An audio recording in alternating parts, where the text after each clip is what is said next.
Chers amis auditeurs, bonjour et bienvenue dans la chronique des juristes pour l'enfance et le droit dans tout ça, présentée aujourd'hui par Olivia Sarton. Je poursuis nos éclairages juridiques sur les enjeux de la révision de la loi de bioéthique en abordant cette semaine un aspect de la procréation médicalement assistée qu'est la congélation des embryons. La congélation des embryons se situe dans le cadre de la fécondation in vitro, la FIV, qui consiste à reproduire au laboratoire ce qui se passe naturellement dans le corps de la femme, c'est-à-dire la fécondation d'un ovocyte par un spermatozoïde et les premières étapes du développement embryonnaire. La FIV implique d'abord de stimuler le corps de la femme avec des hormones, ce qui a pour conséquence de lui faire produire en une seule fois une dizaine d'ovocytes au lieu d'un seul dans une ovulation naturelle. Mais cette stimulation et la ponction ovocytaire qui suit sont des actes médicaux contraignants et à risque pour la femme. Aussi, au début des années 1990, compte tenu des connaissances de l'époque, il a été décidé de féconder immédiatement tous les ovocytes prélevés et de congeler ainsi les embryons obtenus. Or, cette congélation des embryons suscite de graves réserves. Les années écoulées ont dévoilé un nombre très important de situations sans issue, lorsque les demandeurs à l'origine de cette création d'embryons ne savent pas quelle décision prendre au sujet du devenir de ces embryons. Par exemple, 10 embryons ont été conçus, 4 ou 5 ont été implantés ultérieurement dans le corps de la femme, ont donné naissance à 2 ou 3 enfants, la mère de famille est maintenant âgée, que faire des 5 ou 6 embryons restants?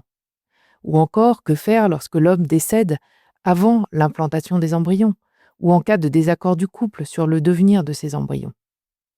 Par ailleurs, il existe des interrogations fortes relatives aux éventuelles difficultés qui peuvent en résulter pour l'enfant, dont le développement est suspendu pendant plusieurs années. Est-ce que cet enfant va se situer dans le temps et même au sein de sa propre famille de la même manière que s'il n'avait pas été congelé? Le fait pour un enfant de naître des années après sa conception est-il anodin pour sa construction psychique? Et encore, le fait même d'avoir été congelé est-il compatible avec la dignité humaine et l'interdiction de tout traitement inhumain? Vous voyez, ce sont des questions difficiles. Or, aujourd'hui, les évolutions techniques permettent d'appréhender la situation de manière totalement différente. Dans les années 2010, la congélation des ovocytes est devenue véritablement efficace grâce à des techniques de congélation ultra rapides appelées vitrification. Ces techniques ont la propriété de ne pas léser les structures fragiles de l'ovocyte. Concrètement, une fois prélevés, les ovocytes vont subir différentes manipulations, puis être soumis à une congélation instantanée à moins 196 degrés, qui permettra de les conserver de nombreuses années dans l'azote liquide en gardant leur capacité fécondante. Une fois vitrifiés, ils ne se détériorent pas.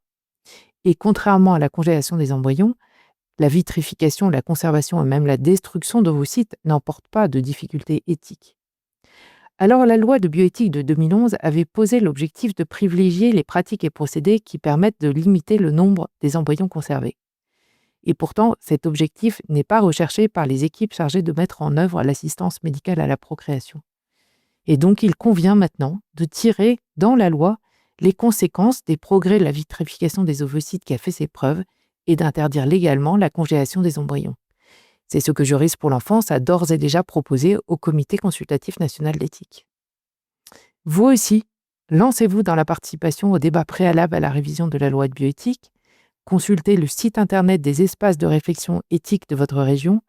Inscrivez-vous aux événements proposés, prenez connaissance des tenants et des aboutissants du sujet abordé et prenez la parole, questionnez, poussez à la réflexion pour faire avancer la recherche d'un droit juste. À la semaine prochaine!